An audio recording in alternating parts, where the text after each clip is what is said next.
Bismillahirrahmanirrahim. Assalamu alaikum students.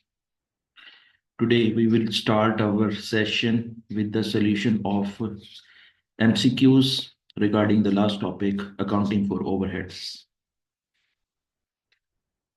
चूंकि हमने अपना जो टॉपिक अकाउंटिंग फॉर ओवरहेड्स का है वो मुकम्मल कर लिया है और उसमें जितने भी कोर्स कंटेंट्स के लिहाज से जितना भी टॉपिक्स थे वो हमने मुकम्मल कर लिए हैं।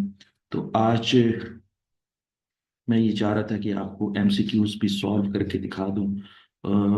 मुझे उम्मीद है कि आप भी इसके साथ साथ जो है ना वो उसको सॉल्व करेंगे और आप कर भी लेंगे, मुझे उम्मीद है।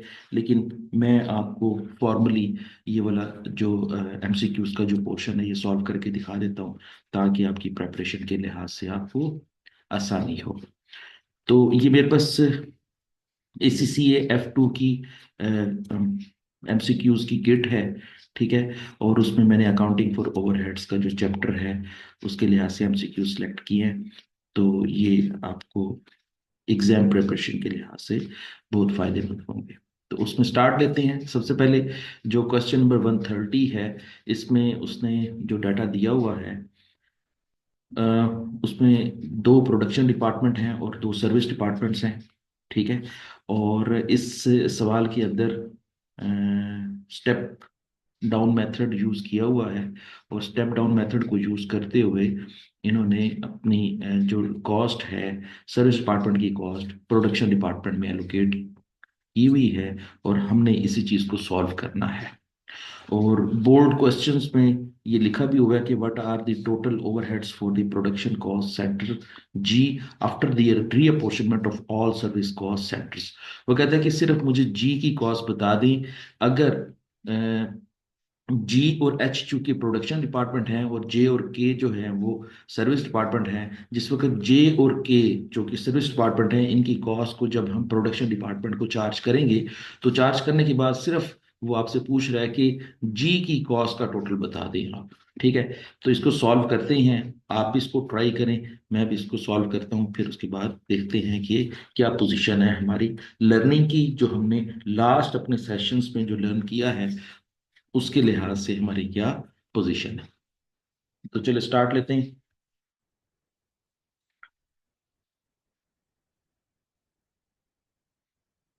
अच्छा जी, यहाँ पे लिख लेते हैं हम जी एच जे ओ के, ठीक है। और जो गिवन कॉस्ट है वो भी साथ साथ लिख लेते हैं। जी की अपनी कॉस्ट है 40,000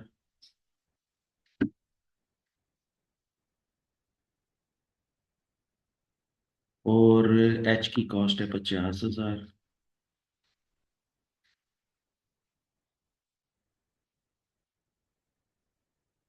और इसी तरीके से जे की कॉस्ट है 30,000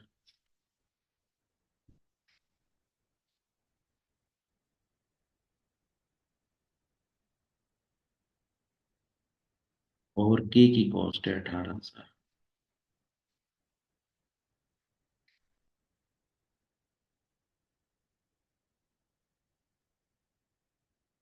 यहाँ पर उसने जो परसेंटेजेस बताई हुई हैं कि सबसे पहले लिखा हुआ है company consist of two production cost centres G and H and two service cost centres J and के।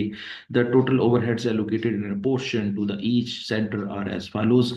जी की अपनी कॉस्ट है 40,000, एच की अपनी कॉस्ट है 50,000, जे की कॉस्ट है 30,000 और के की 18,000 है। फिर वो कहते हैं the work done by the service cost centres can be represented as follows. Service departments ने जो कॉस्ट एलोकेट करनी है अपने काम के लिहाज से करनी है जिस तरह उन्होंने सर्विस प्रोवाइड की है, ठीक है।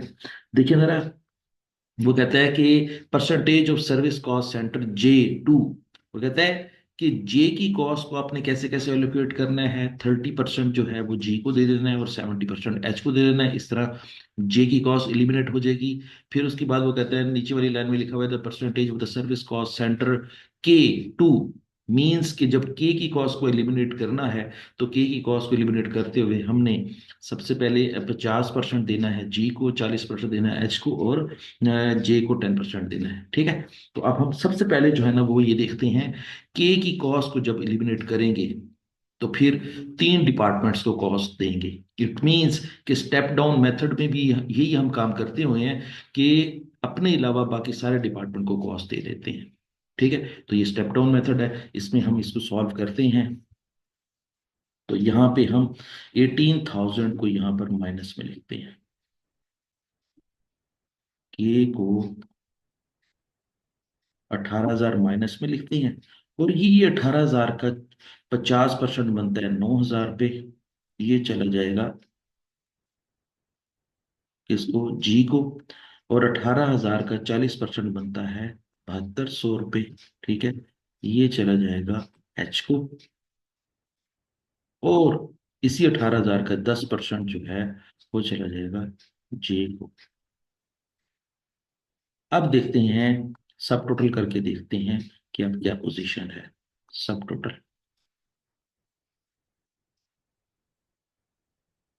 तो के की कॉस्ट एलिमिनेट हो गई।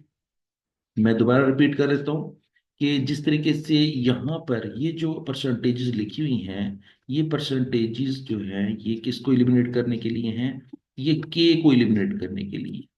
के के सामने उसने डैश लगाया, इसका मतलब ये कि के को सबसे पहले एलिमिनेट करें।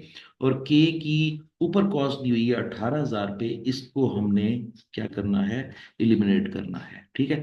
टोटल 18,000 को एलिमिनेट करना है। 18,000 का 50% किसको जाएगा, जी को जाएगा।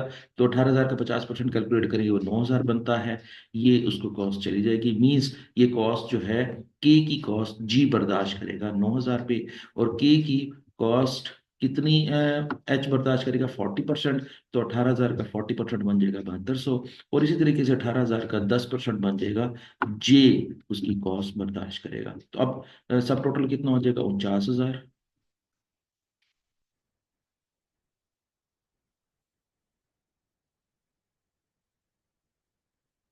और ये इसकी हो जाएगी 57,200। 50,000 जमा 7,200, ये हो जाएगी 57,200। और ये हो जाएगी 30,000 जमा 1,800, 31,800। और एज यूजुअल, क्योंकि के की कॉस्ट को एलिमिनेट कर रहे हैं, तो के की कॉस्ट को एलिमिनेट करने का मतलब ये है कि 18,000 प्लस में से 18,000 माइनस कर देंगे तो बाकी क्या बचेगा, जीरो। ठीक हो गया। अब हमारे पास टोटल दो सर्विस डिपार्टमेंट थे, जे और के एलिमिनेट हो गया है। अब जे को एलिमिनेट करते हैं, और जे को एलिमिनेट करने के लिहाज से उसने कहा है कि जे की कॉस्ट कितनी है, 31,800। इसको जब एलिमिनेट करेंगे तो ये माइनस में आ जाएगा। ठीक है। और इसी 31,800 को चूंकि एलिमिनेट करके हमने किन को कॉस्ट चार्ज करनी है, सामने लिखा हुआ है, ये देखिए ये लिखा हुआ है कि percentage of service cost centre J जो है वो किसको एलिमिनेट करनी है। 31,800 का 30% डाल देना है जी को, और 31,800 का 70% डाल देना है एच को। इस तरह जो है वो जे की कॉस्ट एलिमिनेट हो जाएगी। अब जरा देखते हैं, 31,800 जरब 30%, तो ये बन जाएगा 9540, 9,540, 9,540 चला जाएगा इसको। और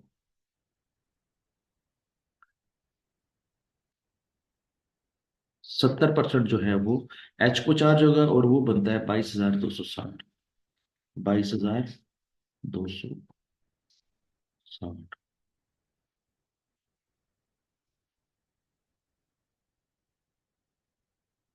लेकिन उसने सवाल में ये पूछा हुआ है कि what are the total overheads of production cost centre G. सिर्फ जी की कॉस्ट का टोटल करके बता दें, तो यहां से हम इसको टोटल करके बता देते हैं।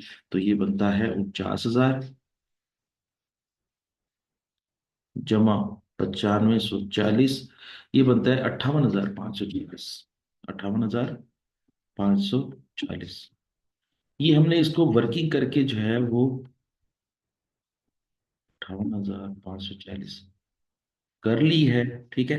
और अब इसी टोटल को जो है ना वो हम यहाँ पे पुट कर देते हैं, 58,540 540 हमारा आंसर आ जाएगा। मुझे उम्मीद है आपको इसकी समझ आ गई होगी, और मेरा इससे भी ज्यादा अच्छी उम्मीद, ऑप्टिमिस्टिक मैं हूं कि आपने इसको खुद भी सॉल्व कर लिया। ठीक है। अच्छा, देखा जाए तो इसका भी टोटल कर सकते हैं आप, लेकिन चूंकि उसने जवाब सिर्फ जी का मांगा हुआ था, तो आप इसका जी का ही कैलकुलेट कर सकते हैं। 57,200 जमा 22,260, और ये 79,460, 79,460। देखा जाए तो इसकी जरूरत तो नहीं है, लेकिन चले, मैंने कहा कि मैं इसको पूरा कर देता हूँ, और ये अभी मुकम्मल एक सोल्यूशन बन गया। चले जी, आगे चलते हैं। वो कहता है 131 में, क्या कहता है, what is an overhead absorption rate. देखिए, ओवरहेड एब्जॉर्प्शन रेट हमने कल भी मालूम किया था, और हमने कल के सेशन में ये देखा था कि ओवरहेड एब्जॉर्प्शन रेट का मतलब ये होता है कि हमने एक फार्मूला अप्लाई करना है, और फार्मूला अप्लाई करने के बाद हम एक यूनिट की कॉस्ट कैलकुलेट करते हैं। किस चीज की एक यूनिट की कॉस्ट? ओवरहेड्स की एक यूनिट की कॉस्ट। तो जब ओवरहेड्स की एक यूनिट की कॉस्ट कैलकुलेट करते हैं, तो उसके कैलकुलेट करने के प्रोसेस को हम क्या कहते हैं? Overhead absorption rate. और ओवरहेड एब्जॉर्प्शन रेट को हम ओ ए आर भी कह सकते हैं। ओ ए आर। ठीक है। ओ से ओवरहेड, ए से एब्जॉर्प्शन, और आर से रेट। तो इसको हम ओ ए आर भी कह सकते हैं, और इसको हम क्या कह सकते हैं? ओवरहेड एब्जॉर्प्शन रेट भी कह सकते हैं। अच्छा, अब वो कहता है कि इसका मतलब क्या है, या ये ओवरहेड एब्जॉर्प्शन रेट यूज क्यों होता है। तो मैंने आपको लास्ट सेशन में ये बताया था कि जब कभी भी प्रोडक्ट कॉस्ट के अंदर हम ओवरहेड कॉस्ट का पोर्शन डालते हैं, या ओवरहेड कॉस्ट को चार्ज करते हैं प्रोडक्ट कॉस्ट के अंदर, तो उसको चार्ज करने के लिहाज से हम ओ ए आर का सहारा लेते हैं। तो जब हम ओ ए आर का सहारा लेते हैं, तो फिर उसकी कॉस्ट जब हम प्रोडक्ट कॉस्ट में शामिल कर देते हैं, तो ऐसे प्रोसेस को हम क्या कहते हैं? Charging the overheads to the product. उसको क्या कहते हैं?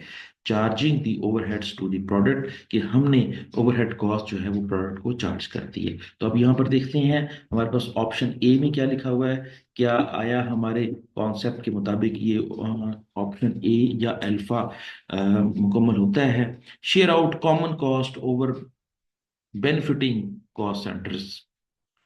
ये बिल्कुल ऐसी बात नहीं है। हमने तो कहा था कि जब कभी भी हम प्रोडक्ट कॉस्ट के अंदर ओवरहेड कॉस्ट को चार्ज कर देते हैं, तो ऐसे चार्ज करने की प्रोसेस को हम क्या कहते हैं? ओवरहेड एब्जॉर्प्शन रेट कहते हैं। ठीक है। तो ए जो है वो उसके ऊपर पूरा नहीं उतर रहा। अब देखते हैं कि बी में क्या कहता है। Find the total overheads for the cost centre. ये भी ऐसा नहीं है। Charge overhead to the product, ये बिल्कुल सही आंसर है। मैं इसको, जो चार्ली आंसर है, सी फॉर चार्ली जो है, ये बिल्कुल सही कह रहा है कि charge overheads to the product, ये बिल्कुल सही आंसर है। और डी जाहिर है कि आपके सवाल के अंदर बिल्कुल गलत है। ठीक है। तो इसका मतलब ये हुआ कि आपका जो आंसर है सी, वो बिल्कुल सही है। ए भी गलत है, और बी भी गलत है, और डी भी गलत है, और जो आपका आंसर सी है ये बिल्कुल सही है। आगे चलते हैं।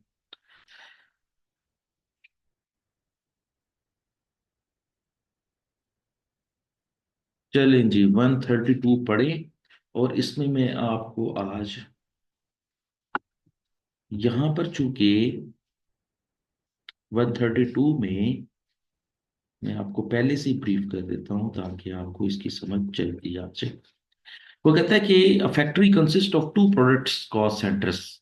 दो प्रोडक्ट कॉस्ट सेंटर्स हैं, या दो प्रोडक्शन डिपार्टमेंट है, P and Q, and two service cost centres X and Y. The total allocated and apportion overheads for each is as follows. कि हर जो डिपार्टमेंट है उसकी कॉस्ट उसके सामने लिखी हुई है।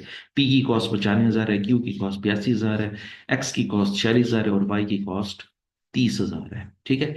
अब यहाँ पे वो कह रहा है it has been estimated that each service cost centre does work for the other cost centres in the following proportions. वो कहता है कि ये जो एक्स और वाई, ये दो सर्विस कॉस्ट सेंटर्स हैं, ये दूसरे डिपार्टमेंट को अपनी परसेंटेज के मुताबिक सर्व करते हैं। देखिए, सबसे पहले वह कहता है कि percentage of service cost centre x, कि सर्विस कॉस्ट सेंटर जो है वो पी को कितनी सर्विस देता है 40%, क्यू को कितनी सर्विस देता है 40%, और वाई को कितनी सर्विस देता है 20%। तो इसका मतलब ये हुआ कि जितनी कॉस्ट एक्स की लिखी हुई है उसकी एक्स की कॉस्ट जो है वो किस तरह प्रोपोर्शनेट करनी है, हमने 40% पी को देनी है, क्यू और क्यू को 40% देनी है, और इस तरह वाई को भी 20% देनी है। ठीक हो गया।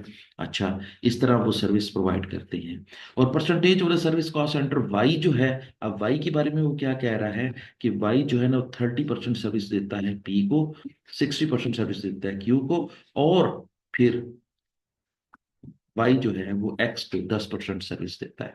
अच्छा, यहाँ पर ये बात ज़हन में रखनी है कि जब कभी भी दोनों सर्विस सेंटर्स जो हैं वो एक दूसरे को कॉस्ट चार्ज कर रहे हैं, तो इसका मतलब ये है कि ये रेसिप्रोकल मेथड यूज हो रहा है। यहाँ पे इस डाटे के मुताबिक रेसिप्रोकल मेथड यूज हो रहा है, और इसको हम रिपीटेड मेथड भी कहते हैं, रिपीटेड डिस्ट्रीब्यूशन मेथड भी कहते हैं। ठीक है, और इस तरह हम इसको रेसिप्रोकल मेथड के लिहाज से डील करेंगे इस सवाल को।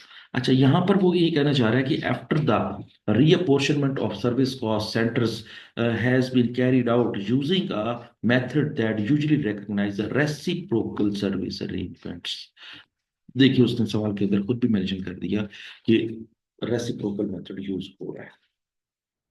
What is the total overheads of for production cost centre, वो कहता है कि G what is the total production overhead for production cost centres की कॉस्ट बताएं आप, सॉरी, प्रोडक्शन कॉस्ट सेंटर्स की जो है ना वो कॉस्ट बताएं। तो मैं यहाँ पर आपको आज रेसिप्रोकल मेथड तो हमने पिछले सेशंस में बहुत दफा किया है, लेकिन मैं आपको यहाँ पर टाइम को सेव करने के लिहाज से इक्वेशन मेथड के जरिए क्वेश्चन हल करवा रहा हूँ आपको। जो है ना ये क्वेश्चन मेथड जो है ना वो सॉल्व करने के लिहाज से एक टेक्निक भी आप सीख लेंगे, और हम रेसिप्रोकल मेथड में चूंकि हम एक लंबे प्रोसेस के बाद क्वेश्चन को सॉल्व करते हैं, तो उससे भी हम बच जाएंगे, और इक्वेशन मेथड के जरिए हम इसको सॉल्व करके नई टेक्निक भी सीख जाएंगे। मुझे उम्मीद है कि अगर आपको पेपर के अंदर कोई बाइंडिंग ना हो या कोई पाबंदी ना लगाए, तो फिर आप ऐसे सवाल को जिसमें सारे सर्विस कॉस्ट सेंटर जो हैं वो एक दूसरे को कॉस्ट चार्ज करते हैं, तो आपने रेसिप्रोकल मेथड के बजाय आपने कौन सा मेथड यूज करना है, इक्वेशन मेथड यूज करना है, जिससे आप अपने क्वेश्चन का आंसर अराइव एट कर लेंगे। चलिए, मैं इसको थोड़ा सा स्टार्ट लेता हूं और बताता हूं कि किस तरीके से आपने इसको सॉल्व करना है।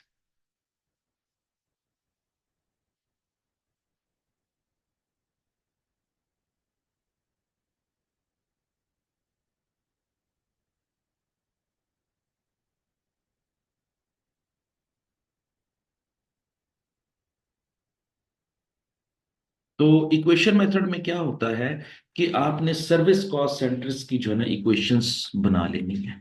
हमारे पास सर्विस कॉस्ट सेंटर्स कौन कौन से हैं, एक्स और वाई है। हमने एक्स की अलग इक्वेशन बनानी है और वाई की अलग इक्वेशन बनानी है।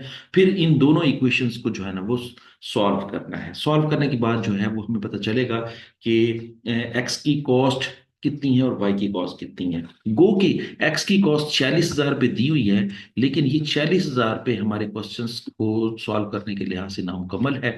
हमने देखा है कि एक्स को कॉस्ट वाई दे रहा है और वाई को कॉस्ट जो है वो एक्स दे रहा है। जब एक दूसरे को कॉस्ट दे रहे होंगे तो इनकी जो अपनी अपनी कॉस्ट है, इसके अलावा इनको एक दूसरे से भी कॉस्ट वसूल होगी। तो हम ये देखना चाह रहे हैं कि एक्स की अपनी कॉस्ट 40,000 है और इसको वाई से कितनी मिली है और कितनी अमाउंट मिली है। वो जो कितनी अमाउंट मिली है उसको हमने कैलकुलेट करना है। इसी तरीके से वाई की अपनी कॉस्ट है 30,000 पे, वाई को एक्स से मिलती है, तो फिर वो कितनी अमाउंट मिलती है तो एक खास फिगर जो है ना इसके अंदर ऐड हो जाएगी, और इस तरह जो है वो एक्स और वाई की इक्वेशन सॉल्व हो जाएगी। तो देखते हैं किस तरह इसकी इक्वेशन बनती है। तो सबसे पहले ये देख लें कि एक्स की इक्वेशन के लिए हम क्या कहेंगे, एक्स इज इक्वल टू 46,000। सबसे पहले तो ये देख लें कि x इज इक्वल टू 46,000 क्यों लिखा है मैंने। देख लें, x के बिल्कुल सामने लिखा हुआ है कि x की अपनी कॉस्ट है 46,000। जब x की अपनी कॉस्ट 46,000 है, इसका मतलब ये हुआ, और इसको y से भी मिलेगी तो हम लिखेंगे प्लस, और प्लस यहां पर देखें x के सामने, x के सामने जो है, हाँ, एक्स के सामने लिखा हुआ है percentage of service cost centre x, ठीक है। और यहाँ पर मैं आपको इक्वेशन के जरिए बताना चाहूंगा। मेरे पास एक इक्वेशन बनी हुई है, वो भी आप इसको देख लें। ये देखिए, ये लिखा हुआ है 0.1 y। हमारी इक्वेशन कैसे बन जाएगी? इक्वेशन नंबर वन क्या बन जाएगी आपकी? x is equal to 46,000 plus 0.1 y। अब देखिए जरा कि हमने लिखा है,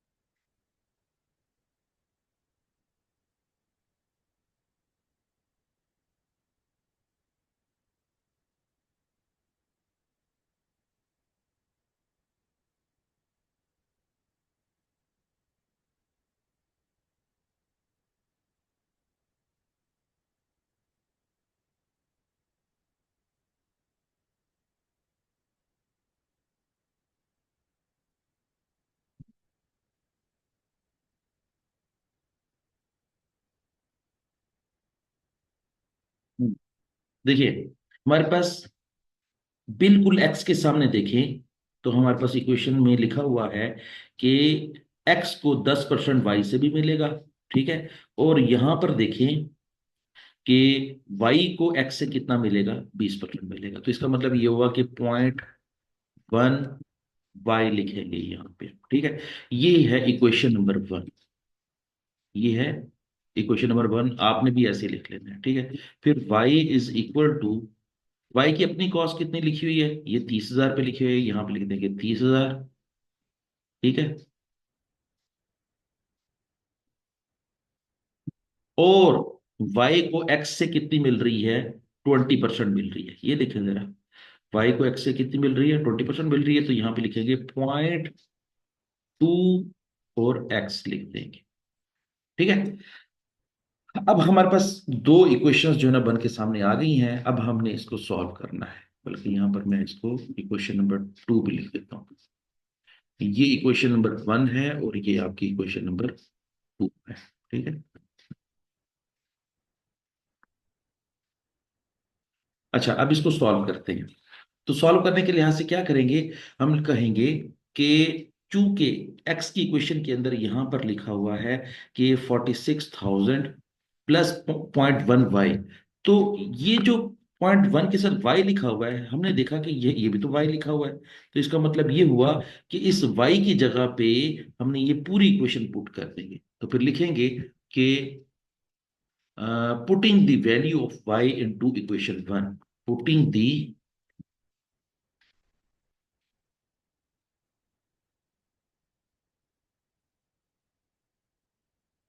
equation two in equation one,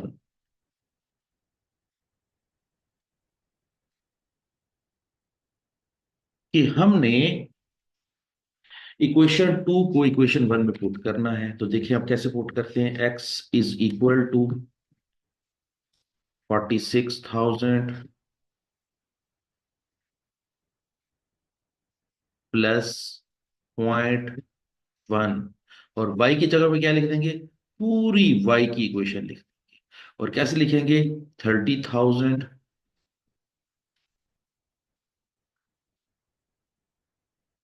plus 0.2 x,